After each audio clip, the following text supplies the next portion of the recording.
안녕하세요. 중학생 딸아이를 키우고 있는 40대 여성입니다. 그리고 남편과 이혼을 결심한 여성이기도 하고요.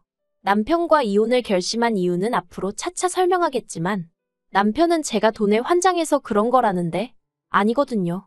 제가 결정적으로 남편과 이혼을 결심한 이유는 더는 남편을 믿을 수가 없기 때문입니다. 지금도 남편 생각을 하면 배신감에 치가 떨려요. 몇 번이나 딸아이를 생각하면서 이혼만큼은 피하려고 했어요. 아이 대학 갈 때까지만이라도 겉으로라도 사이좋은 부부인 척 연기하며 살아볼까 그런 생각도 했고요. 아무래도 부모가 이혼을 하면 아이 학업에도 지장이 갈 것 같았고 자기 꿈을 위해 열심히 매진하는 딸에게 부모로서 더 도움이 되진 못할 망정 스트레스는 주지 말아야지 싶었으니까요. 그런데 눈치 빠른 딸이 저더러 지나가는 말처럼 자기는 괜찮으니까 엄마 하고 싶은 대로 해? 그러대요. 그리고 그 말이 저에게는 정말이지 큰 힘이 되었습니다. 그래서 굳게 마음을 먹고 남편에게 이혼하자 할 수 있었어요. 지인의 소개로 남편을 만났을 당시 남편은 작은 카페를 운영하고 있었고 저는 소위 상위 10대 그룹에 들어가는 회사에 다니는 직장인이었어요. 첫 만남부터 남편은 저에게 첫눈에 반했다 말하며 이후로 저에게 간이고 쓸개고 다 빼줄 만큼 잘하더라고요. 그래서 솔직히 남편에 비해 여러 가지 조건적인 측면에서 제가 아깝다는 사람들의 의견을 뒤로하고 남편과 진지한 관계를 이어나가게 되었네요. 그러다 사귄 지 1년 좀 넘었을 무렵 제가 해외 지사로 파견 근무를 나가게 되었습니다. 그리고 일 욕심이 컸던 저는 그 기회를 포기할 수 없었기 때문에 남편에게 헤어지자 했지요. 그런데 남편이 자기가 하던 카페를 접을 테니 자기도 따라가면 안 되겠냐 하는 거예요. 그래서 그건 너무 부담스러워서 싫다고 거절했어요. 솔직히 당시에 저는 남편과 결혼까지 생각해 본 적은 없었거든요. 하지만 제가 파견 근무를 나간 지 2달 만에 남편이 연락도 없이 정말로 카페를 접고 제가 있는 곳으로 온 게 아니겠어요. 그리고 저는 그런 남편을 차마 밀어내지 못했습니다. 어느 정도는 도의적인 책임감도 느꼈으니까요. 그래서 2년의 파견 근무를 마치고 부부의 연을 맺게 되었습니다. 한국에 돌아온 이후 남편은 다시 카페를 차렸고 저는 저대로 계속해서 직장 생활을 이어나갔습니다. 그리고 벌이는 이미 소개팅을 했을 때도 제가 조금 더 잘 벌고 있는 상황이었고 그래서 남편에게 큰 기대라는 건 없었어요. 하지만 어쩐 일인지 세월이 지나도 남편의 벌이는 나아지질 않았고 그렇다 보니 제 월급에서 상당 부분이 생활비로 지출될 수밖에 없었지요. 참고로 지금이야 반반 부담이니 생활비를 각출해서 쓰니 하는 부부들도 많지만 10여 년 전만 하더라도 그게 그렇게 흔한 일이 아니었거든요. 그렇다 보니 막말로 돈이 안 벌려서 없다는 사람을 쪼아댈 수도 없어서 그냥 그러려니 생각하고 살았습니다. 그러다 한 3, 4년 전부터는 어째서인지 가져다주는 생활비가 100만 원 남짓으로 팍 줄었습니다. 그리고 그 시기에 아이가 미술의 재능을 보이기 시작해서 교육비로 돈이 많이 들어가기 시작한 때였거든요. 그래서 어쩔 수 없이 제가 남편에게 왜 이렇게 요새 가져다주는 생활비가 적냐고 물었어요. 그러자 남편이 장사가 안 돼서 그런 걸 어쩌냐는 식으로 나오더라고요. 그런데 그 태도가 솔직히 뻔뻔하다고 해야 할지 하다못해 말이라도 미안하다 한마디 했으면 저도 그렇게 마음이 상하지는 않았을 겁니다. 그런데 정말 없다는데 네가 어쩔 건데 라는 식으로 나오니까 저도 순간 욱하더라고요. 아니 순간이라고 표현은 했지만 지금 생각해보면 언젠가 사정이 나아지겠지 생각하며 마음을 달래온 게 수년이었으니 그때 터져버린 게 아닌가 싶기도 해요. 그래서 제가 남편더러 그렇게 장사도 안 되는데 뭐 한다고 붙들고 늘어지고 있냐고 돈이 되는 일을 좀 찾으라고 화를 냈습니다. 그랬더니 저더러 자기 앞가림은 자기가 알아서 한다면서 이래라 저래라 하지 말라나요? 그리고 갈수록 뻔뻔해지는 남편의 태도에 저도 정말 신물이 나서 남편이면 남편 노릇을 하고 아빠면 아빠 노릇을 해야 하지 않냐, 당신은 책임감도 없냐 하고 저도 지지 않고 받아쳤어요. 하지만 이후로도 생활비로 인한 다툼은 여러 번 있었습니다. 그리고 그 내용이 너무 구질구질하고 궁상맞아서 하다못해 친정에도 마음 편히 털어놓아 본 적이 없어요. 그렇다 보니 남들은 그저 제가 자상한 남편을 둔 잘나가는 커리어 우먼이라고 생각했을 거예요. 그러다 작년에 애가 심적으로 많이 아팠어요. 아이 프라이버시도 있다 보니 자세한 이야기는 할 수 없지만 엄마인 제 손길이 절대적으로 필요한 상황이었지요. 하지만 회사에서 주는 병가는 한정되어 있었고 그 병가를 다 썼다간 복직을 한다고 한들 제자리가 남아있을지 장담할 수가 없는 상황이었습니다. 그리고 제가 일하는 업계가 워낙 좁다 보니 작은 구설수에라도 오르내리는 건 피하는 게 상책이었거든요. 그래서 저는 과감하게 회사에 사표를 던졌습니다. 그런데 아이가 아파서 제가 집에 있는 동안에도, 그러니까 제 수입이 끊어지고 난 이후에도 남편이란 작자는 절대로 생활비를 100만 원 이상 가져오질 않더라고요. 그래서 한 번은 제가 도대체 이걸로 어떻게 생활을 하라는 거냐고 따지고 드니 저더러 한다는 말이 돈 벌 때 따로 안 모아놓고 뭐 했냐입니다. 어이가 없어서 따로 어떻게 모으냐고 따졌어요. 아파트 관리비며 보험료며 이것저것 돈 들어갈 거 투성이었는데 당신이 얼마나 가져다 줬는지 생각해보라고. 장사한다는 사람이 그 정도 계산도 안 되느냐고요. 그리고 이건 여담이지만 물론 제가 번 돈을 전부 다 생활비에 썼던 건 아니에요. 일정 부분은 재테크도 하고 있었고 집도 2번이나 넓혀서 이사를 했습니다. 하지만 남편은 그런 모든 과정에 있어서 관심이랄 게 없었으니 딱히 느낀 바가 없었던 거겠지요. 그리고 저도 솔직히 남편이 알아줬으면 한 적도 없습니다. 그저 좀 더 나은 환경에서 딸아이를 키우고 싶은 욕심뿐이었지요. 하지만 막말로 제가 남자였으면 정말 자존심이 상해서 뭐라도 해서 돈을 벌어다 줬을 것 같은데 남편은 그런 소리를 듣고도 별 반응이 없었습니다. 그래서 그때부턴 저도 마음을 내려놓는 정도가 아니라 거의 포기 상태였던 것 같아요. 그냥 애 아빠니까 같이 산다 생각한 거고 그나마 80만 원이라도 가져오는 게 어디냐 생각하게 되었달까요. 그러다 올해 초 아이의 상태가 호전되었고 그러면서 저도 다시 회사를 알아보기 시작했습니다. 다행히 경력 단절이 길지 않았고 현역으로 활동 중인 선후배들이 많아서 다시 취업을 하는 일이 크게 어렵지는 않았어요. 그리고 지난 3월 다시 회사라는 곳으로부터 월급이란 게 들어오니까 숨통이 트이는 느낌이 돼요. 남편이 얼마를 가져다 주건 말건 다시 어느 정도는 사람답게 살 수 있겠다 싶은 안도감도 있었고요. 그런데 제가 이렇게 아둥바둥 살면서 별의별 감정을 다 겪는 동안 남편이 딴 주머니를 차고 있었다는 걸 알게 되었습니다. 알게 된 계기는 정말 생각지도 못한 일이었어요. 평소에 저는 남편 방에 잘 들어가지 않는데 이유는 간단했습니다. 정말 돼지우리처럼 지저분한데 손도 못 대게 했거든요.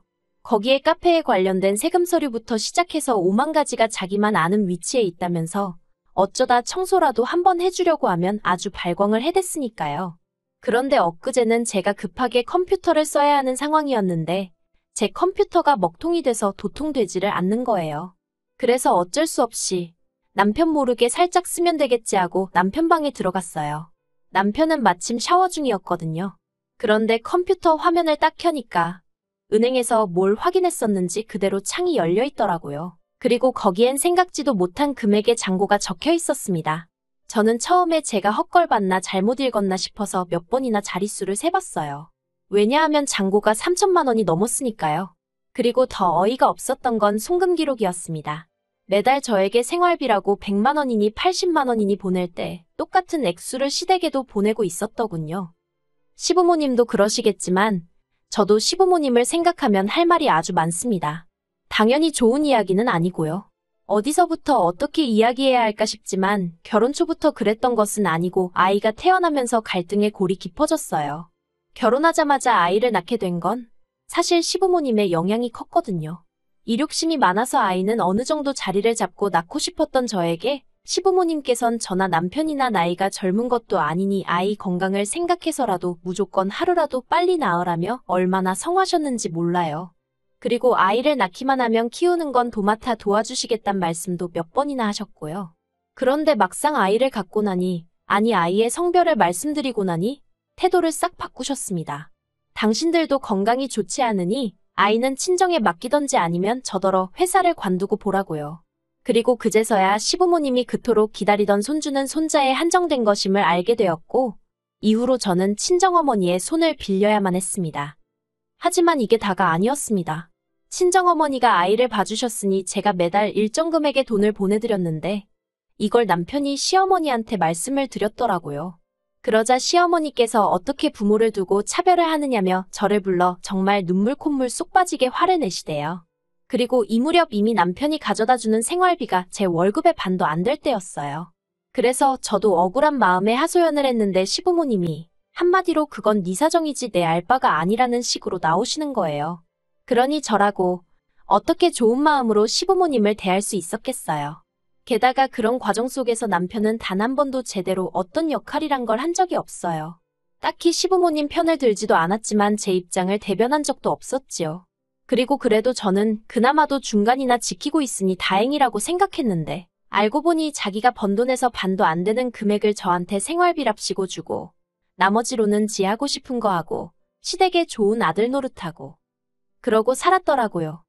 주마등처럼 많은 기억들이 머리를 스치고 그 와중에 남편이 샤워를 마치고 나왔다가 저를 발견하곤 흠칫 놀라대요. 그리고는 자기 방문이 열려있는 걸 보더니 저더러 자기 방에 들어갔었냐며 묻는데 얼굴에 난처한 표정이 스치는 걸 제가 봤어요. 그래서 남편더러 나한테 뭐 할 이야기 없냐고 물었습니다. 그러자 남편이 오히려 큰 소리를 내며 저더러 할 이야기가 있으면 하라고 자길 떠보지 말라대요. 그래서 이제껏 돈 못 벌어와도 애 아빠니까 그래도 자기 딴엔 한다고 하는데 장사가 안 돼서 그런 거겠지 하고 수십 수백 수천 번을 이해했다고. 그런데 이제 보니까 뒤로 당신은 혼자 호의호식하고 살았더라? 하고 소리를 쳤어요.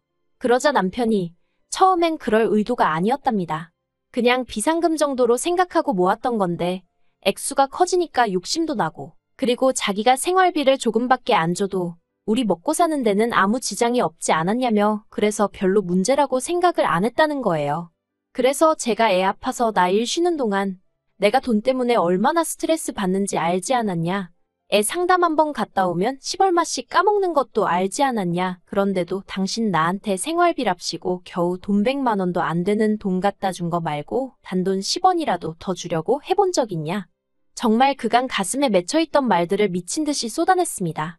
그리고는 왜인지 눈물이 얼마나 흐르던지 단지 슬퍼서가 아니라 그간 서러움, 억울함, 그 모든 게 눈물이 되어 쏟아져 나오는 기분이었어요. 그리고 이후로 남편과 일주일 동안 냉전을 치렀습니다. 정확히 말하자면 저는 남편을 없는 사람 취급했고 남편은 그런 제 눈치를 보더라고요. 10여 년을 같이 살면서 셀 수 없는 싸움을 해왔지만 그렇게 남편을 철저히 무시해본 건 처음이었는데 그래서인지 남편이 제 눈치를 정말 많이 보대요. 그리고 그런 남편의 모습이 제 눈에는 어찌나 비열해 보이던지 사랑이 없어도 부모로서 평생을 함께 가려고 했습니다. 능력이 없는 남자여도 제가 선택한 사람이고 제 아이의 아빠니까 제가 책임지려고 했어요. 그런데 남편이란 작자에게는 능력뿐만이 아니라 책임감도 의리도 없다는 걸 알게 되니까 하루하루가 지나갈수록 더 꼴도 보기 싫어지대요. 그래서 결국 남편에게 도저히 그냥 넘어갈 수가 없다고 이혼하자 했습니다. 그 3천만 원 내놓으란 소리 안 한다고 대신 이 집이나 양육권 그 어느 것 하나 욕심내지 말라는 말과 함께요. 그리고 저는 직접 시부모님께 전화를 걸었습니다. 받자마자 시어머니께서 저더러 네가 웬일이냐며 비아냥거리시길래 그간 저한테 늘 불만도 많으시고 마음에 안 들어 하신 거 안다고 그래서 좋은 소식을 알려드리려고 전화드렸다 했어요. 저희 이혼하기로 했어요. 하니까 잠깐의 정막이 흐르더니 갑자기 왜 그러냐입니다. 그래서 시어머니더러 매달 애아빠가 생활비를 드렸던데 몇 년이나 드렸는지는 묻지도 않겠다고. 하지만 작년에 한참 애 때문에 생활비가 빠듯해서 생신 한번 건너뛰었을 때도 저한테 몇 번이나 짜증을 내지 않으셨냐. 그런데 보니까 그때는 애아빠가 심지어 평소보다 50만 원이나 더 보내드렸던데 그걸 받고도 나한테 짜증을 내고 싶으셨냐 물었습니다. 그리고는 저희 집으로 왔어야 할 생활비 중 얼마를 갖다 쓰셨는진 모르겠지만 이제 아예 아들을 돌려드릴 테니 그 아들을 벗겨드시던지 팔아드시던지 마음대로 하시라 했어요. 솔직히 이제 와서 말이지만 어머님 아들은 저한테는 식충이 빈대에 불과하다고 없는 게 낫다고요. 남편은 이혼만큼은 못한다고 버티고 있지만 저는 이미 결정을 내렸습니다. 아파트는 이미 팔아버렸어요. 다음 달에 새로운 사람들이 이사를 올 텐데 남편이 안 비켜줄 수는 없겠지요. 그리고 저랑 딸아이는 친정에 와 있습니다. 친정부모님은 제가 이혼하기로 했다니까 처음엔 이혼만큼은 안 된다. 돈 있고 사람 낳냐 사람 낳고 돈 낳지 하셨지만 그간의 사정을 들으시더니 지금은 친정아버지께선 남편이 당신 눈에만 띄었다간 아주 사지를 찢어놓겠다고 벼르고 계세요. 그리고 딸애는 무슨 죄인가요? 지 아빠 같은 사람 만날까봐 무섭다며 벌써부터 결혼 안 한다고 저러는데 엄마로서 미안할 뿐입니다.